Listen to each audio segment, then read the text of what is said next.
বাংলাদেশের 10টি ধনী জেলা। 10 খুলনা। খুলনা দেশের দক্ষিণবঙ্গের রাজধানী এবং সুন্দরবনের প্রবেশদ্বার খ্যাত খুলনা মাছ চাষ সহ বিভিন্ন শিল্প কলকারখানার জন্য বিখ্যাত। 9 নারায়ণগঞ্জ। 2016 সালের একটি সমীক্ষায় দেশের অন্যতম ধনী জেলা হিসেবে উল্লেখ করা হয়েছিল নারায়ণগঞ্জকে।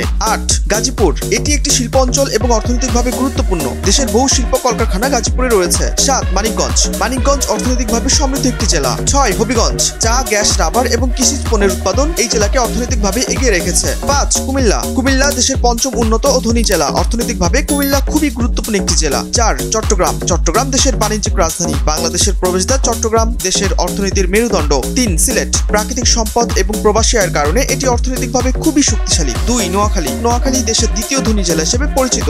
নোয়াখালীর অধিকাংশ মানুষ দেশের বাইরের প্রবাস জীবন থেকে অর্জিত অর্থের জন্য নোয়াখালী দেশের দ্বিতীয় ধনী জেলা। 1 ঢাকা। ঢাকা দেশের রাজধানী এবং অর্থনীতির কেন্দ্র হওয়ায় ঢাকা প্রথম স্থানে রয়েছে। বন্ধুরা, দেশের শীর্ষ ধনী 10টি জেলার মধ্যে আপনার জেলা কোনটি জানিয়ে দিন।